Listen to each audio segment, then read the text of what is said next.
জয়পুরহাটে এনসিপির দেশ গড়তে জুলাই পদযাত্রা কর্মসূচিতে সরকারের বিভিন্ন নীতি ও স্বরাষ্ট্র মন্ত্রণালয়ের তীব্র সমালোচনা করেছেন দলটির মুখ্য সমন্বয়ক নাসির উদ্দিন পাটোয়ারি। বুধবার রাতে শহীদ ডাক্তার আবুল কাশেম ময়দানে আয়োজিত সমাবেশে তিনি বলেন, সরকারকে বলছি, মুজিববাদী সংবিধানের পাহারাদার হবেন না, জনগণের সংবিধানের পাহারাদার হন। তিনি আরও অভিযোগ করেন, স্বরাষ্ট্রমন্ত্রীসহ অনেকেই মাদক ব্যবসার সঙ্গে জড়িত।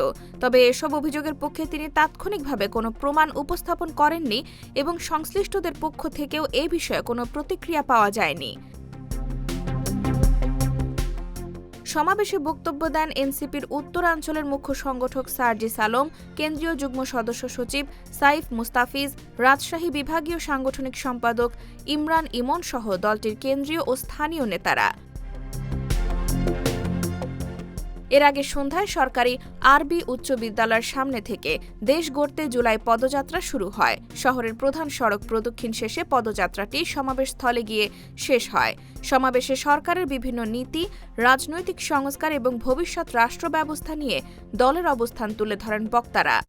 M1 TV news desk.